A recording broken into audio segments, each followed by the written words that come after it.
Ajay Rao sir ಈ ಹಾಡು ಹಾಡದೆ Kunal sir ಯಾಕೆ ಹಾಡಿದ್ರು ಅಂತ ತಿಳ್ಕೋಬೇಕು ಅಂತ ಆಸೆ. ಹಾಗಾಗಿ ಈ ಚಿತ್ರದ ಸಂಗೀತ ನಿರ್ದೇಶಕರನ್ನೇ ವೇದಿಕೆ ಮೇಲೆ ಬರಮಾಡ್ಕೊಳ್ಳೋಣ. ನಮ್ಮ ಕನ್ನಡದ ಹುಡುಗ AR ರೆಹಮಾನ್ ಸರ್ ಅವ್ರ ಜೊತೆಗೆ ಹತ್ತಿರದಲ್ಲಿ ಕೆಲಸ ಮಾಡ್ತಾ ಅವ್ರ ಬಲಗೈ ಅಂತ ಹೇಳಿದ್ರೆ ತಪ್ಪಾಗಲ್ಲ ಅನ್ಸುತ್ತೆ ಈಗಿನ ಕಾಲದಲ್ಲಿ ಅವರು. ಸೊ ನಮ್ಮ ಹೆಮ್ಮೆಯ ಪ್ರೀತಿಯ ಹಾಡುಗಳಲ್ಲಿ ಕಿಂಗ್ ಥರ ಮ್ಯೂಸಿಕ್ ಕೊಡ್ತಾ ಇರುವಂಥ ನಕುಲ್ ಅಭಯಂಕರ್ ಅವರು ದಯವಿಟ್ಟು ವೇದಿಕೆ ಮೇಲೆ ಬರಬೇಕು ಅಂತ ರಿಕ್ವೆಸ್ಟ್ ಮಾಡ್ಕೊತಾ ಇದ್ದೀನಿ.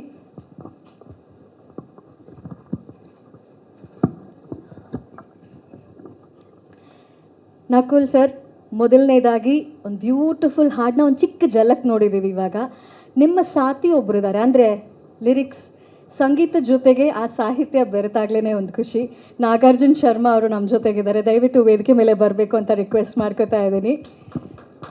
ಬ್ಯೂಟಿಫುಲ್ ಸಾಹಿತ್ಯ, ಇವತ್ತು ಆ ಸಾಹಿತ್ಯಕ್ಕೆ ಸಾಕ್ಷಿ ನಾವು ಆಗ್ತೀವಿ. ಇನ್ನೇನು ಸ್ವಲ್ಪ ಹೊತ್ತಲ್ಲಿ ಬಿಡುಗಡೆ ಆಗುತ್ತೆ.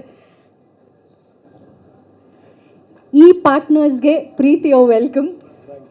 ಸೊ ನಕುಲ್ ಅವರೇ, ಲವ್ ಮಾಕ್ಟೇಲಿಂದ ಹಿಡಿದು ಒಂಥರ ಲವ್ ಸಾಂಗ್ಸ್ಗಳಲ್ಲಿ ನೀವು ಒಂದು ಸರ್ದಾರ್ ಆಗೋಗ್ಬಿಟ್ಟಿದ್ದೀರಾ. ಆ ಹಾಡುಗಳು ಕೇಳೋದೇ ಖುಷಿ. ಸೊ ಈ ಅಮೋರ ಹಾಗೂ ಈ ಸಿನಿಮಾ ಪಾರ್ಟ್ನರ್ ಸಾಂಗ್ಸ್ನ ಜರ್ನಿ ಹೇಗಿದೆ ದಯವಿಟ್ಟು ತಿಳಿಸ್ಬೇಕು.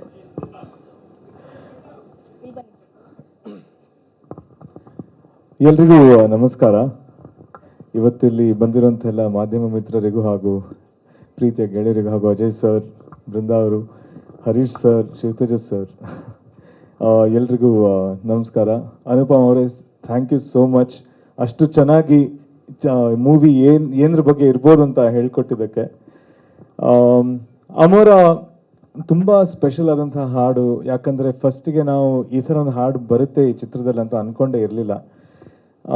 ವೆಡ್ಡಿಂಗ್ ಸಾಂಗ್ ಮಾಡೋಣ, ಆ ಥರ ಮಾಡೋಣ, ಈ ಥರ ಮಾಡೋಣ ಅಂತ ತುಂಬ ಒಂದು 6, 7, 8, 10 ಆಪ್ಷನ್ಸ್ ಮೋಸ್ಟ್ಲಿ ಎಕ್ಸ್ಪ್ಲೋರ್ ಮಾಡಿದ್ದೀವಿ ಅನಿಸುತ್ತೆ. ಇಂಡಿಯನ್ ಫ್ಲೇವರಲ್ಲಿ ಮಾಡೋಣ, ಮದುವೆ, ತವಿಲ್ಲು, ಶೆಹನಾಯಿ, ಅದೆಲ್ಲ ಪ್ರಾಬಬ್ಲಿ ಮಾಡಿ ಮಾಡಿ ಮಾಡಿ ನಮಗೆ ಬೋರ್ ಆಗಿ ಫೈನಲಿ ಒಂದು ಫ್ರೆಶ್ ಟೇಕ್ ತೊಗೊಳ್ಳೋಣ, ಇದೆಲ್ಲ ಬಿಟ್ಬಿಡೋಣ. ನಾವು ಇಂಡಿಯನ್ ರೆಗ್ಯುಲರ್ ಆಗಿ ಏನು ಮಾಡ್ತಾ ಇದ್ದಾರೆ ತಮಿಳ್ ಇಂಡಸ್ಟ್ರಿಯಲ್ಲಿ ಆಗಿರಲಿ ಅಥವಾ ತೆಲುಗಲ್ಲಿ ಸಿಚುವೇಶನ್ ಮೂವಿಯಲ್ಲಿ ಬೇರೆ ಬೇರೆ ಮೂವೀಸಲ್ಲಿ ನೋಡ್ತಾ ಇರ್ತೀವಲ್ವ. ಸೊ ಸಿಮಿಲರ್ ಸಿಚುವೇಶನ್ ಬಂದಾಗ ಯಾವ ಥರ ಟ್ರೀಟ್ ಮಾಡ್ತಾರೆ ಆ ಥರ ಬೇಡ ಅಂತ ಹೇಳ್ಕೊಂಡು ಅಮೋರ ಅಂತ ಹಾಡನ್ನು ನಾವು ಅದು ಸೃಷ್ಟಿಸಿದ್ವಿ. ಇದಕ್ಕೆ ದೊಡ್ಡ ಥ್ಯಾಂಕ್ ಯು ಹೇಳೋವಂಥದ್ದು ಶಿವತೇಜಸ್ ಸರ್ಗೂ ಹಾಗೂ ಅಜಯ್ ಸರ್ಗೆ. ಅಷ್ಟು ಓಪನ್ ಮೈಂಡ್ ಇಟ್ಕೊಂಡು ದೇ ಆಕ್ಸೆಪ್ಟೆಡ್ ಈ ಥರ ಮೆಲಡಿ ಅಂತ.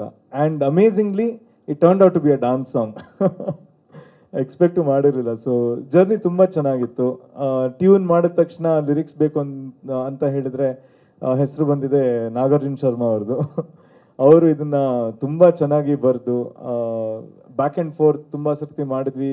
ಹೆಂಗೆ ಬರೆಯೋದು, ಯಾವ ಥರ ಮಾಡಿದ್ರೆ ಕ್ಯಾಚಿ ಆಗಿರುತ್ತೆ ಅಂತ ಅವರು ಒಂದಷ್ಟು ತುಂಬ ಐಡಿಯಾಗಳು ಕೊಟ್ಟು I think at the end ತುಂಬ ಒಳ್ಳೆ ಪ್ರಾಡಕ್ಟ್ ಒಂದು ನಿರ್ಮಾಣ ಆಯಿತು. ತುಂಬ ಒಳ್ಳೆ ಹಾಡು ನಿರ್ಮಾಣ ಆಯಿತು. ಅದಾದಮೇಲೆ ಯಾರು ಹಾಡೋದು ಅಂತಾಯಿತು. ಸೊ ಅಷ್ಟು ಕಾಲ ನಾನೇ ಒಂದು ರಫ್ ಟ್ರ್ಯಾಕ್ ಹಾಡು ಇಟ್ಟಿದ್ದೆ. ಸೊ ಅದನ್ನೇ ಕೇಳಿ ಕೇಳಿ ನಾವು ಶೂಟಲ್ಲಾಗಿರಲಿ ಫೈನಲಿ ಕುನಾಲ್ ಸರ್ ಹಾಡಿದ್ರೆ ಹೇಗಿರುತ್ತೆ ಅಂತ ಆಯಿತು. ಅವ್ರು ತುಂಬ ವರ್ಷ ಆಗಿದೆ ಕನ್ನಡ ಇಂಡಸ್ಟ್ರಿಯಲ್ಲಿ ಹಾಡಿ. ಇನ್ಫ್ಯಾಕ್ಟ್ ಯಾವ ಭಾಷೆಯಲ್ಲೂ ಹಾಡಿ ತುಂಬಾ ವರ್ಷ ಆಗಿದೆ. ಆಲ್ಮೋಸ್ಟ್ 2015 ಆದಮೇಲೆ ಅವರೇ ಬ್ರೇಕ್ ತೊಗೊಂಡಿದ್ರು ಅಂತ ಹೇಳಿದರು. I think this will be one of his very first initial songs of his come back. ಹಾಗೆ ಬಟ್ ಅವರು ಬಾಂಬೆಗೆ ಹೋಗಿ ನಾವು ಹೋಗಿದ್ವಿ ಬಾಂಬೆಗೆ ರೆಕಾರ್ಡ್ ಮಾಡೋಕ್ಕೆ. ಅವರು ತುಂಬ ಖುಷಿಯಾಗಿ ರೆಕಾರ್ಡ್ ಮಾಡಿ ಅವ್ರಿಗೆ ಬಹಳ ಇಷ್ಟ ಆಗಿತ್ತು. ಅವ್ರ sweet he took his own sweet time. 1:30ಗೆ ಬಂದರು ಸ್ಟುಡಿಯೋಗೆ. 1:30 ಬಂದು ಹಾಡು ಕರೆಕ್ಟಾಗಿ ಬರೋ ತನಕ ರೆಕಾರ್ಡ್ ಮಾಡ್ತಾನೆ ಇದ್ರು. ಮಾಡಾದ್ಮೇಲೆ ನೀವು ಹೋಗು ಕೆಲಸ ಮಾಡು, ಮಿಕ್ಸಿಂಗ್ ಎಲ್ಲ ಆದಮೇಲೆ if you have anything that I want to dub again, if you want me to dub again ಅದನ್ನು ಮಾಡ್ತೀನಿ ಅಂತ ಹೇಳಿ we wanted some lines corrections. ಅದು ಎಷ್ಟೊಂದು ರೆಕಾರ್ಡಿಂಗ್ ಆಗಿ ಒಂದು 2 ತಿಂಗಳಾದಮೇಲೆ ವಿ ಕಾಲ್ಡ್ ಹಿಮ್. ಹಾಂ ಕರ್ತಾವನ ಉಸ್ಮೇಕ್ಯಾ ಅಂತ ಅವರು ಹೇಳಿ ಟ್ರ್ಯಾಕ್ ಭೇಜ್ದೋತು ಅಂತ. ಆಮೇಲೆ ನಾನು ಹೋಗಿಲ್ಲ. ಸೊ ಅವರಾಗೆ ಇಂಟ್ರೆಸ್ಟ್ ತೊಗೊಂಡು ಸ್ಟುಡಿಯೋ ಬುಕ್ ಮಾಡಿಕೊಂಡು ಅವರಾಗೆ ಹಾಡಿ I think it has come out phenomenally beautifully ಅವ್ರು ಹಾಡಿರೋದು.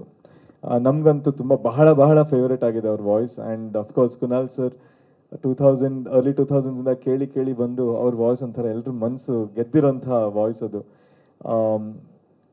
I think Amora won't fail Kannada audience. I think this is going to be the next success. So Kunal ಅವರ ಕಮಾಲ್ ಮತ್ತೆ ನೋಡುವಂಥ ಅವಕಾಶ ನಮಗೆ ಸಿಕ್ಕಿದೆ. 100%. ಸೊ ನಕುಲ್ ಸರ್, ನೀವು ಯೋರ್ ಸೆಲ್ಫ್ ಅಂತ ಅದ್ಭುತವಾದ ಗಾಯಕ ನೀವು, ಅದ್ಭುತವಾದ ಟೆಕ್ನಿಷಿಯನ್ ಇವರು. ರೆಹಮಾನ್ ಸರ್ ಅವ್ರ ಜೊತೆ ಕೆಲಸ ಮಾಡ್ತಾ ಅಷ್ಟು ಒಂದು ಸರಸ್ವತಿನ ಹಾಗೆ ತಗೊಂಡ್ರು ಅಂತ ನಮ್ಮ ಹೆಮ್ಮೆಯ ಕನ್ನಡದ ಸಂಗೀತ ನಿರ್ದೇಶಕರು ಹೇಳೋಕ್ಕೆ ನಮಗೆ ತುಂಬ ಖುಷಿ ಆಗುತ್ತೆ. Thank you so much. Thank you so much. Thank you. ಇವತ್ತು ಈ ಹಾಡನ್ನ ಪೂರ್ತಿ ವರ್ಷನ್ ಕೇಳೋದಕ್ಕೆ ನಾವೆಲ್ಲರೂ ಕಾಯ್ತಾ ಇದ್ದೀವಿ. Yes, me to.